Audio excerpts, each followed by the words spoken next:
palaces, the most spectacular and lavish homes on earth. Luxuriously designed for the royals who wanted the biggest and the best. Behind the golden gates of these royal megastructures are incredible stories waiting to be discovered. Infamous monarchs from history, and the artists, designers, and engineers who turned their grand visions into a reality. These are the most opulent, flamboyant, and innovative royal residences around the world. This time, Château de Fontainebleau began life as a medieval castle in the 12th century before being turned into a Renaissance masterpiece in the 1500s.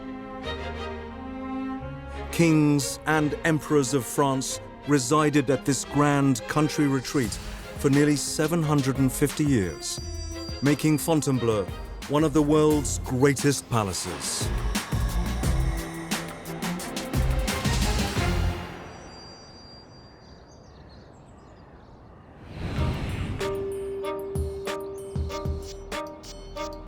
Lying 55 kilometers southeast of Paris, Fontainebleau has stood in the forests of rural France for nearly 1,000 years.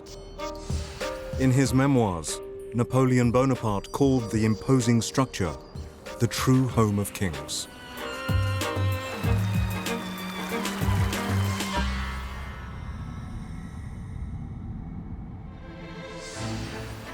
Today, Château de Fontainebleau is a gigantic structure containing 1,500 rooms.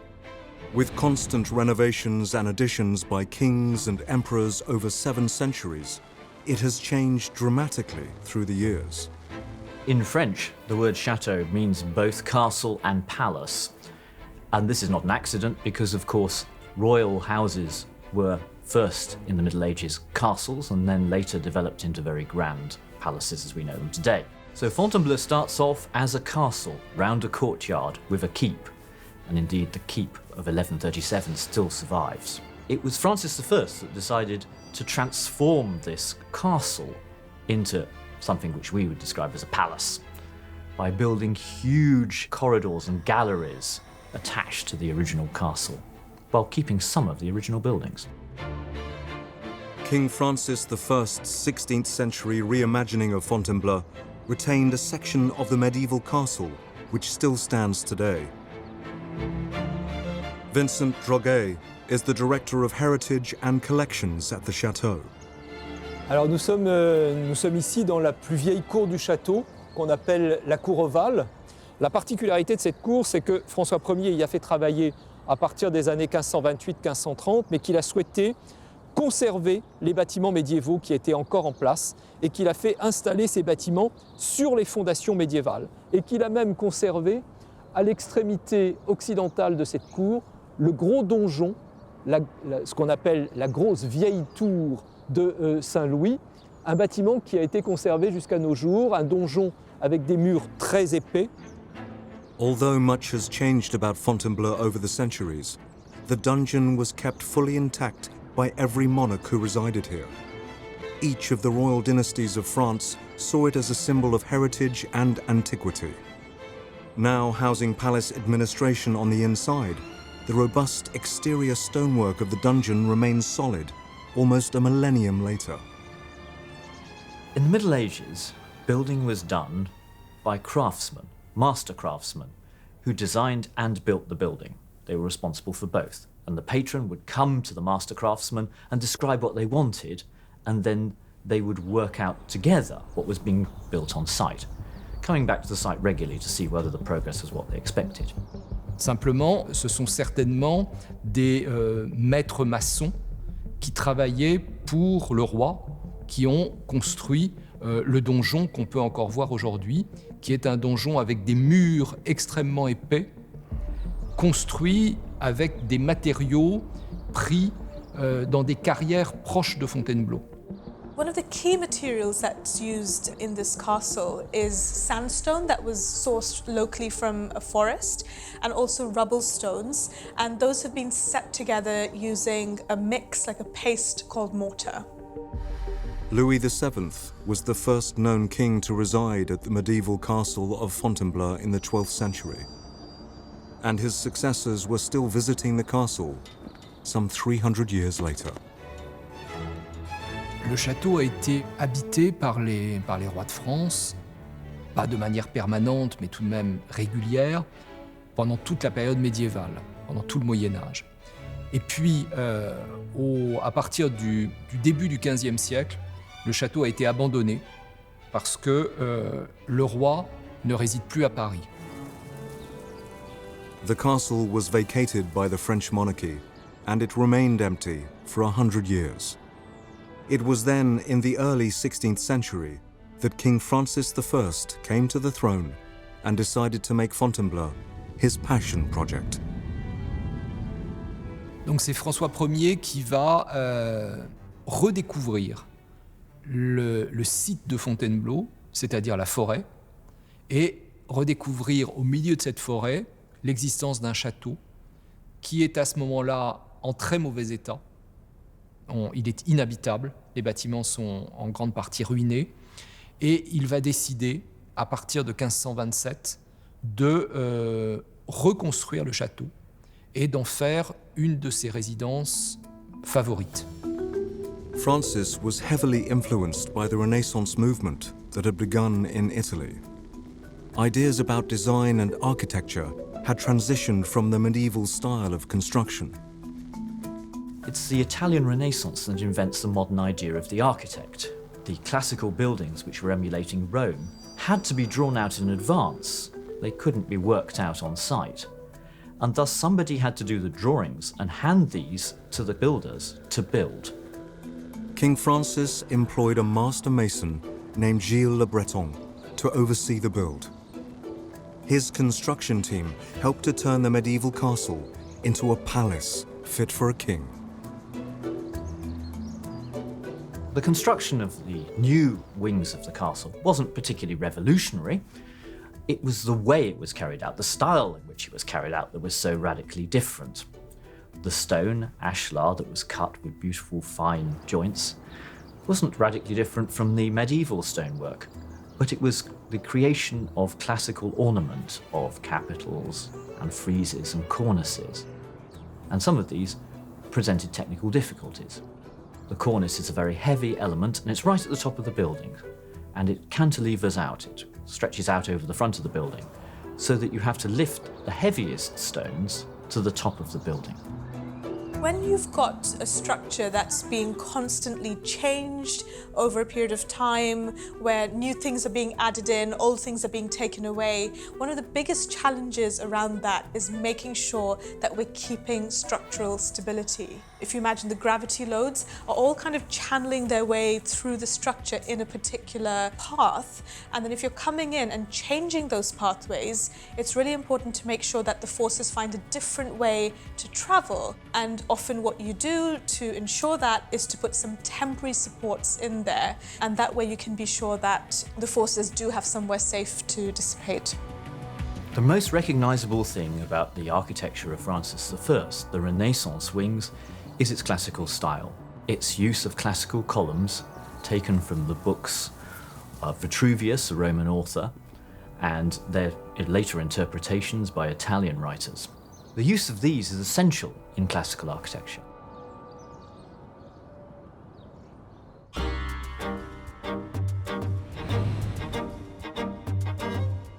In the mid-16th century, King Francis I had decided to update the medieval castle of Fontainebleau. The interiors of Francis's new-look home were designed to showcase the groundbreaking artwork of the Renaissance. The Italian Renaissance, the movement of art, the growth of art, the idea of almost a sort of a realistic art and the flowering of arts and culture during the 15th century. This began in Italy, and Francis I very much wanted to see it in his own palaces, and Fontainebleau was the place he used. Everything about it was a symbol of beauty and Francis's power, and the way he's doing that is not just through seeming strong and success in war, but also seeming like the great king of art and culture and the Renaissance and the rebirth. And certainly the influence of Fontainebleau on France can't be understated. Francis invited Italian artists Rosso Fiorentino and Francesco Primaticcio over to France to turn his dream into a reality. They helped decorate a huge new hall for the king, the Gallery of Francis I. Under the reign of Francis I wanted all these Italian artists to come at his court. And Rosso, Fiorentino, and Primaticcio came in Fontainebleau, and they really infused French art with what they did and what they saw in Italy. So the School of Fontainebleau is really a school in the proper sense of the term. You have these important Italian masters, and you have a whole squad, a whole team of young French artists that will learn how to do fresco, or how to do a beautiful leg, or a beautiful arm, or very fleshy fruits under the guidance of these masters. And when they will leave the works at Fontainebleau, and when they will work in Paris or elsewhere in France, they will use what they learned. And so that's how all the Fontainebleau style is becoming popular in France, and will infuse really French art of the 16th century. King Francis's private gallery has 14 different frescoes along the walls, painted by the school of Fontainebleau during the 1530s. So here you have Danae. Danae embodies the beautiful girl of the Renaissance, doesn't she? With her golden hair, her sophisticated hairdo, her almond-shaped eyes, and her body with the robustness that recalls the art of Giulio Romano in Mantua, and also the gracefulness of the face that recalls the art of Raphael. And really that's the school of Fontainebleau. Danae lies on her very beautiful bed, and you can see this kind of golden shower that is just going down on her. And this golden shower is Jupiter manifesting himself under the appearance of gold, and he will fecundate this way Danae, and this will give birth to Perseus. Around this beautiful fresco, you have these great caryatids carrying baskets of fruits. And look, the opulence and the abundance and the richness of these fruits, with the huge fruits of Italy, very big, very fleshy. This is really a signature of the gallery of Francis I. As well as being incredibly beautiful, the artwork forms part of the structural design of the gallery. A fresco is not just a painting on plaster. The plaster and the paint are mixed, which makes it particularly difficult to do, as you have to paint before the plaster dries, and the plaster has to be mixed in such a way that there's time for the painter to finish their work each day, and the painting has to be split into segments to allow this to happen. The gallery measures 60 meters long, 6 meters wide, and 5 meters high. Before the 18th century renovations at the palace, it had windows on both sides of the room. The gallery was a particularly impressive space, partly because of its huge length. It's obviously a very large building, far larger than anyone else would have been used to seeing. But it also contained an awful lot of glass, and glass in this period is tremendously expensive. The only way to make windows was to take a sheet of glass and spin it so it spun out like a plate, and then cut rectangles out of this circular disc of glass. So each rectangle was relatively small, and these were then mounted in larger windows. Ordinary people very often didn't have glass at all. So to have a huge gallery with windows down one or even both sides filled with glass, which was so expensive, showed off how rich you were. Almost hidden away amongst the frescoes in the gallery is a 16th century depiction of Francis I's new Renaissance wing. Well, this is kind of the first photograph of Fontainebleau. So you can recognize the Porte Dorée, the pond that is just in front of you, and where all the arcades are, it's where we are right now, the gallery. You can see that people are bathing in the pond, and it's a very lovely scene. And the bigger fresco represents Venus in her bath. And it's very important for Fontainebleau because you have to remember that downstairs there used to be a full appartement des bains, 7 rooms dedicated exclusively to bath. The lavish royal baths that were once plumbed in directly below the gallery have since been removed. having a room in your house devoted entirely to bathing was virtually unique. And of course, all of the associated plumbing and everything that was required would have been completely innovative. The same kind of technology that was being employed in Renaissance fountains and elsewhere to create water displays was there to be used in creating Francis I's bathroom.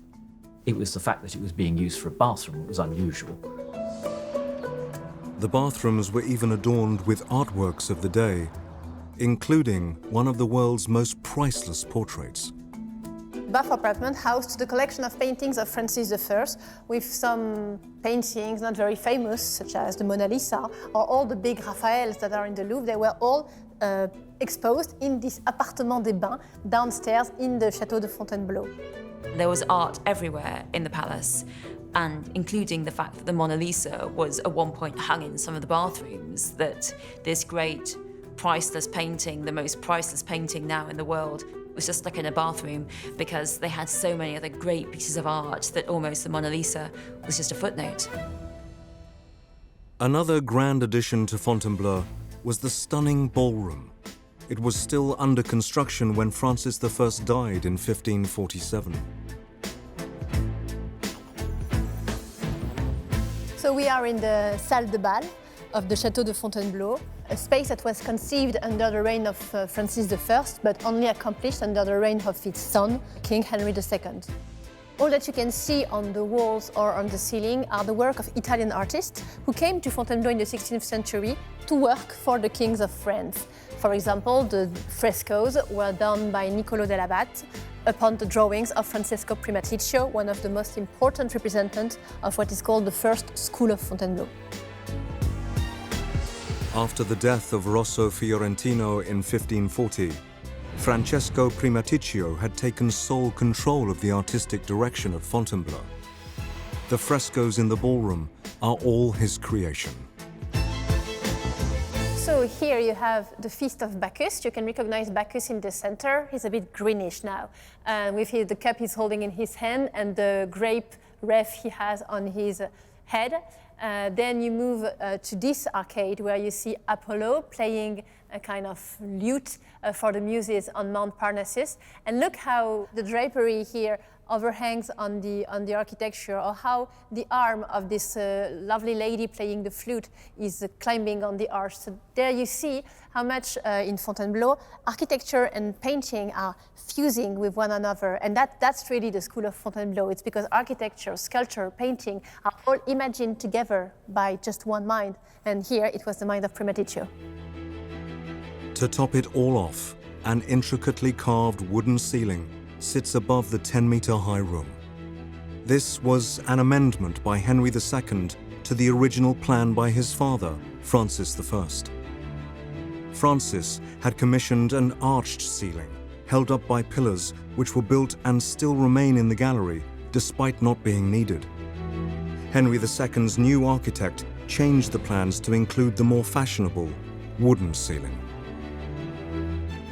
It was conceived by Francis Siebeck de Carpi, an Italian cabinet maker that also worked for the Louvre or for the Château de Beauregard. So it's a wooden ceiling with these kind of coffers with the emblems of Henry II, the crescent, and the cipher of Henry II with the H. And you see all the work of gilding, of working in the wood that is really typical of these ceilings of the Renaissance. In 1589, the House of Bourbon became the new royal dynasty in France. Henry IV was the first Bourbon ruler and continued the elaborate additions to Fontainebleau that had been started by Francis I over 60 years beforehand. The differences between Henry's and Francis I's palaces can be seen from the oval courtyard. On reconnaît sur la façade le F de François Ier qui alterne avec la salamandre qui était son emblème particulier. Donc on reconnaît cette période de construction des années 1540 qui est le règne de François Ier. Mais le bâtiment a été prolongé et la cour a été régularisée par Henri IV, qui est un des personnages importants aussi de l'histoire de ce château. Et on voit que sur certains médaillons de cette façade, le F de François Ier est remplacé par le H de Henri IV. On retrouve du côté nord les deux grandes périodes de construction de la cour d'une certaine façon, avec à l'extrémité sur le pavillon des cheminées sur lesquelles on voit le H de Henri IV. Et de ce côté-ci, en revanche, on retrouve le F de François Ier. The artistic traditions begun in Fontainebleau under Francis are then continued under Henry IV, who elaborates and increases the size of the building. And architects like Andrea de Cerceau, who come in and produce this amazing staircase, this double horseshoe staircase in front of the building.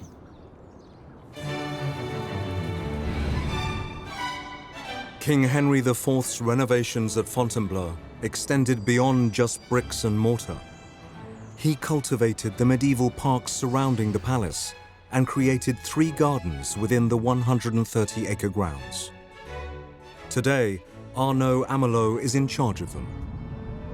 Donc on a d'abord le jardin de Diane où nous nous trouvons actuellement, qui couvre à peu près une surface de 2,5 hectares. Nous avons le jardin anglais qui est à peu près de 11 hectares et le jardin français qui couvre 14 hectares. Et à côté de ça, au-delà du jardin français, ce que nous appelons le parc, qui est un grand espace qui s'organise autour du Grand Canal, qui fait à peu près 83 hectares. Donc vous voyez que c'est assez grand, c'est multiple, très diversifié, avec chaque jardin qui a des caractéristiques propres, qui a une ambiance particulière, des spécificités qui sont tout à fait étonnantes dans l'histoire des jardins.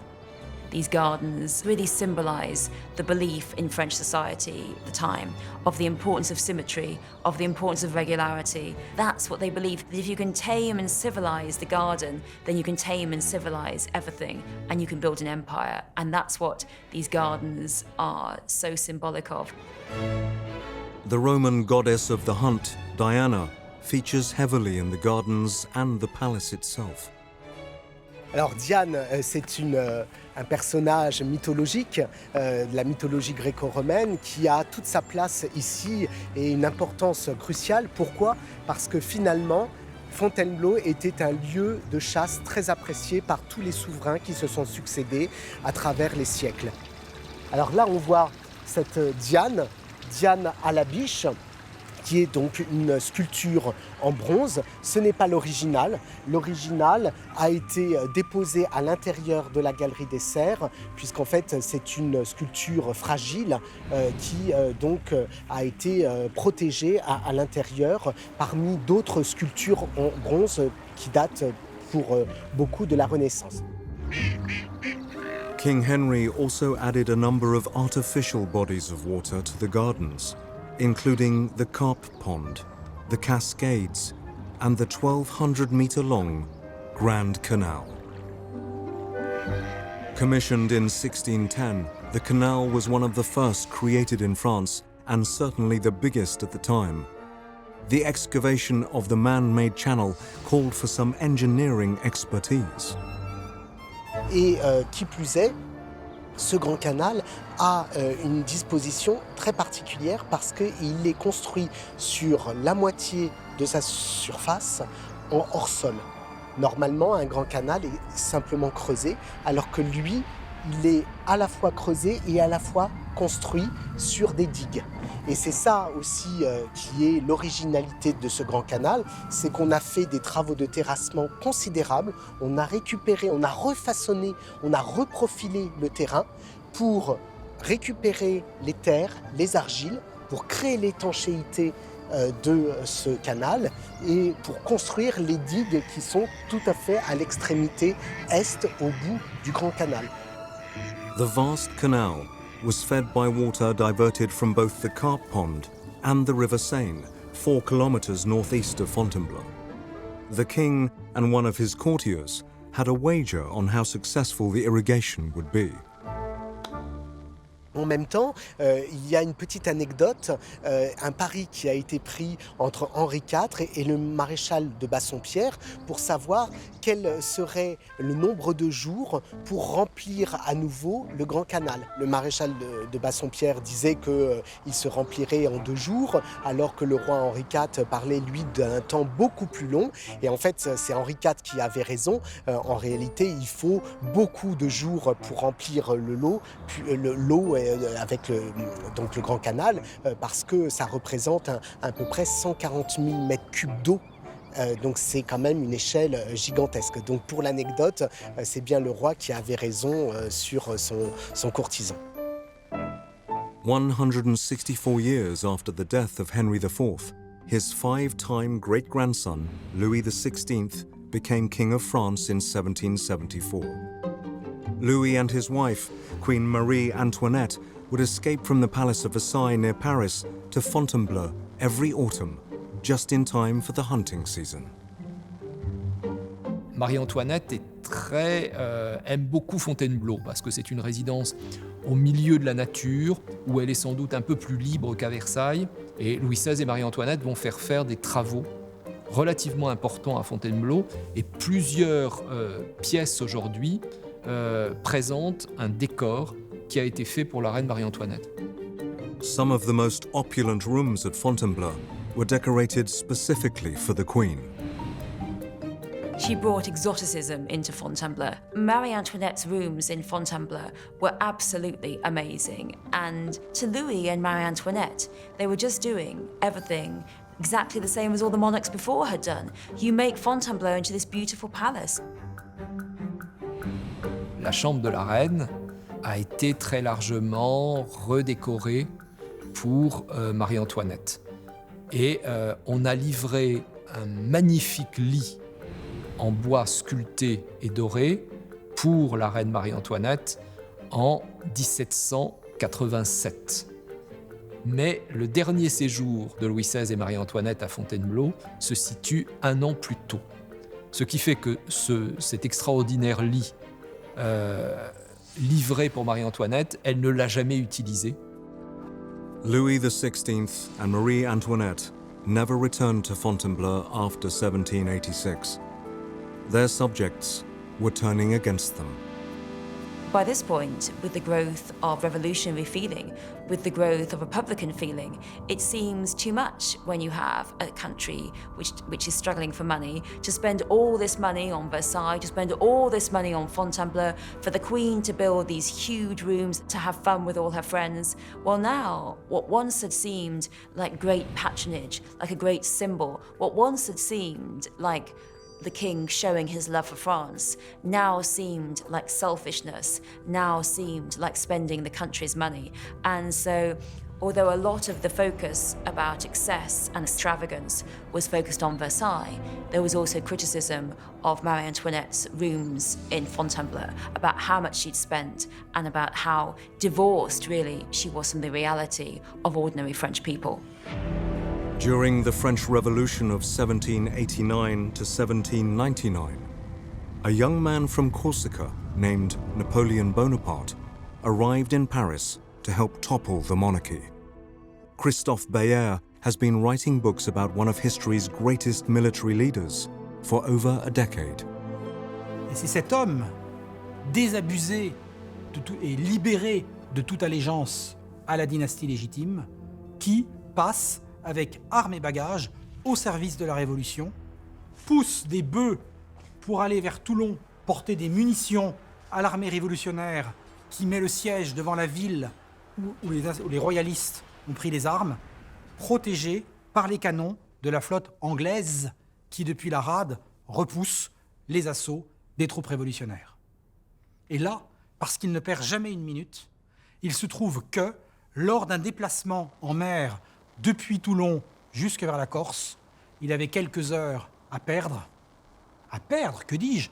Pour rien au monde, Bonaparte eût perdu ne fût-ce qu'une minute. Il fait le tour des murailles, il analyse la disposition des points, il observe les hauteurs et il fait dans sa tête le plan idéal d'un siège. Arrivant plusieurs années plus tard à Toulon, il dit c'est là qu'il faut mettre le canon. Le point pris, les canons foudroient la flotte anglaise. Les Anglais quittent la rade, abandonnent leurs alliés royalistes, qui sont massacrés. Le jeune Bonaparte, en même temps que les armées révolutionnaires dans Toulon, entre dans l'histoire.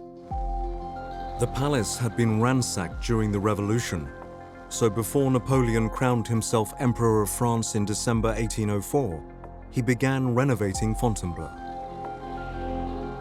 En 1804, pour recevoir le pape qui vient pour son couronnement, Napoléon va décider qu'il faut remeubler le château. Donc on apporte depuis Paris ou depuis les autres résidences énormément de meubles qui sont destinés à remeubler cette résidence. Et petit à petit, le château va être réparé, remeublé, embelli et habité de temps en temps par l'empereur et par sa cour. Napoleon was a military man who had no desire for wonderful food or beautiful art or beautiful wall hangings or lovely sculptures. He really didn't like them, but he used them as a way of bolstering his power, of intimidating foreign visitors, as a way of intimidating the French, as a way of saying, I am the richest. Even to this day, the majority of the furniture at Fontainebleau dates back to Napoleon's residence at the palace during the early 19th century. Et ce mobilier inégalable qui fait que Fontainebleau est le grand conservatoire au monde du style empire, ce mobilier inégalable, vous le voyez ici, dans la salle du trône, la seule subsistante en France et en Europe, du datant de l'Empire. Ce trône se compose d'un fauteuil, d'enseignes sommées d'une aigle romaine, empiétant, enserrant, un foudre. Et le foudre, qu'est-ce que c'est ? C'est l'éclair, fulgur en latin, qui est dardé par Jupiter pour foudroyer ses ennemis et abattre les titans qui oseraient se dresser face à lui. Despite being a great man of the people, French Emperor Napoleon Bonaparte enjoyed playing the role of king at Fontainebleau. Napoleon was the revolutionary hero, the Republican hero, the great army hero, and yet, when he became emperor, everything was excess and gold and red and bling. He said, all you have to do to fool people is throw gold dust in their eyes. And Fontainebleau was a way in which he threw gold dust into the eyes of ambassadors, of ministers, of the army.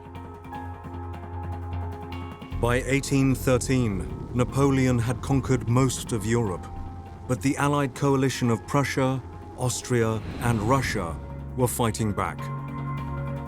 After defeating Napoleon at the Battle of Leipzig in October 1813, they invaded France and conquered Paris in the spring of 1814. It was the end of the road for the emperor. Donc cette abdication, Napoléon va la signer à Fontainebleau dans son appartement le 6 avril 1814, contraint par son entourage, alors que lui n'est pas décidé à céder le pouvoir. Et puis, quelques jours plus tard, le 20 avril, il va partir pour l'île d'Elbe et il va donc traverser la grande cour du château et faire là ses adieux à la garde, qui est véritablement son entourage militaire. Et il va faire à ce moment-là un discours très mémorable auprès de sa garde. Soldats de ma vieille garde, je vous fais mes adieux. Pendant 20 ans, sur les chemins de l'Europe, je vous ai trouvé répondant à l'honneur et à la gloire. Nous aurions pu poursuivre la lutte, c'eût été la guerre civile. Adieu, je m'en vais pour écrire notre histoire. It was incredibly emotional because he'd fought tooth and nail to get that throne, and he'd fought tooth and nail to hold on to it. And you see the moment in which he's reduced in Fontainebleau, in which he becomes no longer the emperor, no longer the great military campaigner who no one thought could lose anything. He becomes just a man. In February 1815, Napoleon escaped his exile on Elba and seized power of France once more. But it was fleeting. He was defeated for a second and final time at the Battle of Waterloo in June 1815. Il prend les devants, franchit les frontières de l'actuelle Belgique, livre bataille face à un Anglais alcoolique et tenace. Wellington manque de plier, c'est Blücher qui sauve la mise, Napoléon est balayé, il ne repassera jamais à Fontainebleau. Il demande, l'imprudent, l'hospitalité à l'Angleterre. L'Angleterre, en guise d'hospitalité, lui réserve un rocher battu par les vents et les tempêtes au fin fond de l'Atlantique Sud. While imprisoned on the island of St. Helena, Napoleon still had his favorite residence on his mind. Et il pense à son cher Fontainebleau, où il passa plus de 170 jours, ce qui est énorme pour quelqu'un qui a couru à travers l'Europe, et il donnera cette merveilleuse définition. Fontainebleau, la maison des siècles, la vraie demeure des rois. After the defeat of Napoleon, the French monarchy was restored. In 1830, King Louis-Philippe, the fifth cousin of Louis XVI, resided at Fontainebleau. Like so many of his predecessors, the king added a modern innovation to the Renaissance wing of the palace for his sister, Madame Adelaide. This is the chaise volante of Madame Adélaïde, the flying chair. It's the precursor of an elevator. And it was used by Madame Adélaïde, the sister of King Louis-Philippe, who lived very often in Fontainebleau. She was living in the petits appartements downstairs, and as she had a very fragile condition, she needed an elevator to come more often to see her brother, who lived upstairs in the castle. So Madame Adélaïde, the king's sister, would enter her elevator this way, through this little balustrade. A chair would be placed on this platform, then you would close it like this. And then downstairs, people would use the crank and the wheel to take her downstairs. We're used to it in modern elevators, an electric motor powering an elevator fast up and down a shaft. This elevator is operated by hand, a servant or servants cranking it. It would have moved very slowly up and down with the accompanying noises and creaks and groans. So Madame Adélaïde was put on her chair upstairs and taken down through, you see these cables, to access her apartments that are at the first level of the castle. And you can see here the wheel with the crank mechanism that was manually activated by two people that were responsible for lifting up and down the princess. The 19th century elevator used technology that can be linked back to the ancient Mesopotamians. So at the time, the technology would have been pretty basic. They would have been using a pulley system. Pulley systems have been in existence for thousands of years. In simple form, you've got a wheel, you've got a rope that's wrapped around it, and then you use a winch system to either wrap the rope around the pulley or to unravel it, which then allows the platform itself to move up and down. Here, it's really the arrival of modernity in a Renaissance world. So even though it is a very basic, simple form of engineering, for me, it embodies what engineering is about, which is making people's lives easier and better. In 1848, the French monarchy fell again, with the country electing Napoleon Bonaparte's nephew, Louis Napoleon, as president. By 1852, he had declared himself Emperor Napoleon III and, like his uncle, took ownership of Fontainebleau.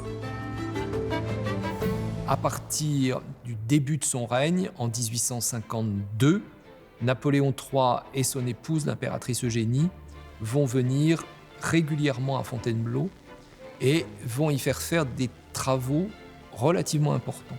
C'est eux notamment qui vont faire construire et aménager un nouveau théâtre dans le château, qui existe toujours, qu'on vient de restaurer, et qui est un théâtre de à peu près 420 places, qui est construit entre 1852 et 1855, et qui a été inauguré en 1857.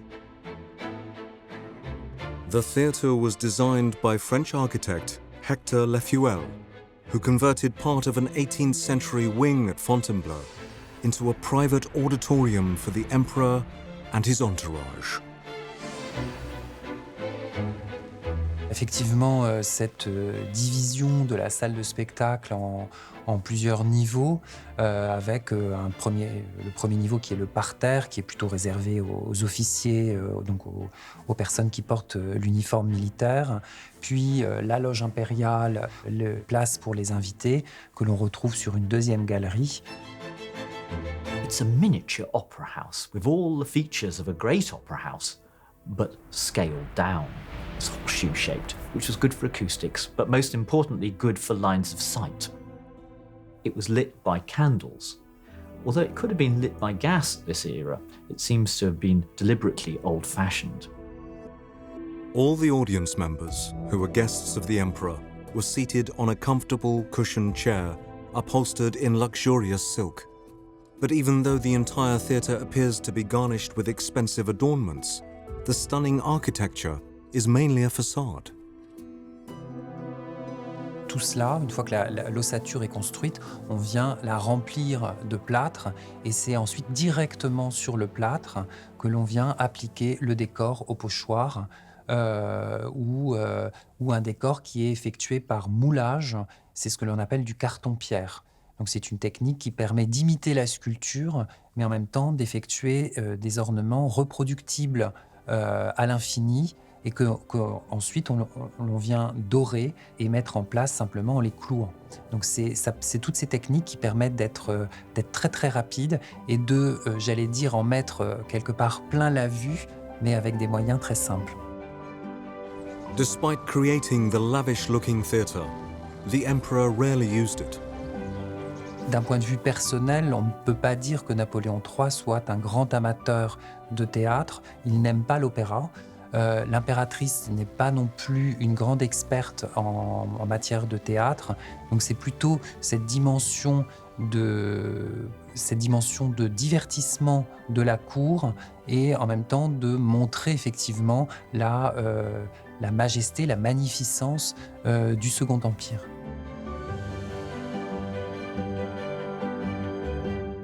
But the Second Empire only lasted for 18 years. In 1870, Napoleon III was captured during the Franco-Prussian War, and France declared itself a republic once more. Napoléon III était le dernier souverain, le dernier empereur à habiter à Fontainebleau. Normalement, après Napoléon III, le château n'accueille plus de personnage qui est au pouvoir. Château de Fontainebleau has been open to the public as a museum since 1927. Beloved by kings and emperors, 500,000 visitors per year come to explore the 1,500 rooms and immerse themselves in 8 centuries of French history. Le château de Fontainebleau est une ancienne résidence royale et impériale qui a été habitée par les souverains, par les rois, par les empereurs depuis le Moyen-Âge et qui a conservé de toutes les périodes de son existence des traces dans son architecture, dans ses décors, dans son ameublement. Ce qui fait que le château de Fontainebleau peut être considéré comme une sorte de résumé de l'histoire de France depuis la période médiévale jusqu'au 19e ou au 20e siècle. Napoleon called Fontainebleau the true home of kings, and I think it is that special. It's beautiful, it's amazing. You see all of French history in one, but you also see the rise and fall of kings, how fragile monarchy can be.